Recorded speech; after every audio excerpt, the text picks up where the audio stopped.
ಅವ್ರದ್ದು body immunity ಕಮ್ಮಿ ಆಗುತ್ತೆ. ಸೊ ಅದರಿಂದ ಇನ್ಫೆಕ್ಷನ್ಸ್ ಬೇಗ ಕಂಟ್ರೋಲ್ ಬರಲ್ಲ. ಈ ಕಾಲಿಗೆ ಗಾಯ ಆದ್ರೂ ಅಥವಾ ಇನ್ಫೆಕ್ಷನ್ ಇದ್ರೂ ನೋವಿರಲ್ಲ, ಅವ್ರಿಗೆ ಗೊತ್ತೇ ಆಗಲ್ಲ.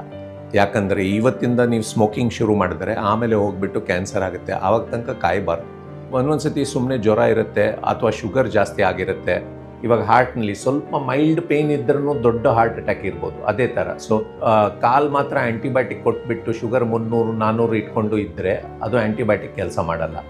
ರಕ್ತ ಸಂಚಲನೆ ಇಲ್ಲ ಅಂದರೆ ಆ್ಯಂಟಿಬಯೋಟಿಕ್ ಅಲ್ಲಿ ಹೋಗಲ್ಲ. 20ರಿಂದ 22 ಗಂಟೆ ತನಕ ಮಲ್ಕೊಂಡು ಕಾಲು ಎತ್ತರ ಇಟ್ಕೊಂಡು ರೆಸ್ಟ್ ಮಾಡಬೇಕು.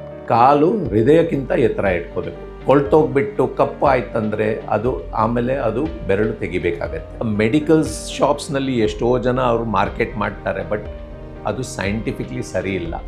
ಶುಗರು 200, 100, 200, 100, 300, 100 ಆ ಥರ ಹೋಗ್ತಾ ಇರುತ್ತೆ. ಎನಿವೇ ನ್ಯೂರೋಪತಿ ಇದೆ ಅಂದರೆ ಸೆನ್ಸೇಷನ್ನೇ ಕಮ್ಮಿ ಇದೆ. ಸೊ ಕಮ್ಮಿ ಇರುವಾಗ ಅವ್ರಿಗೆ ನೋವೇ ಆಗಲ್ಲ, ಸೊ ಗೊತ್ತೇ ಆಗಲ್ಲ. ಒಂದ್ಸತಿ ಇನ್ಫೆಕ್ಷನ್ ಆಚೆ ಬಂತ ಆಟೋಮ್ಯಾಟಿಕ್ಲಿ ಶುಗರ್ಸು ಕಮ್ಮಿ ಆಗಿಬಿಡುತ್ತೆ. ಡಯಾಬಿಟಿಕ್ ಫುಟ್ವೇರು ಅವ್ರು ಆಚೆ ಹೋಗುವಾಗ ಮಾತ್ರ ಹಾಕ್ತಾರೆ.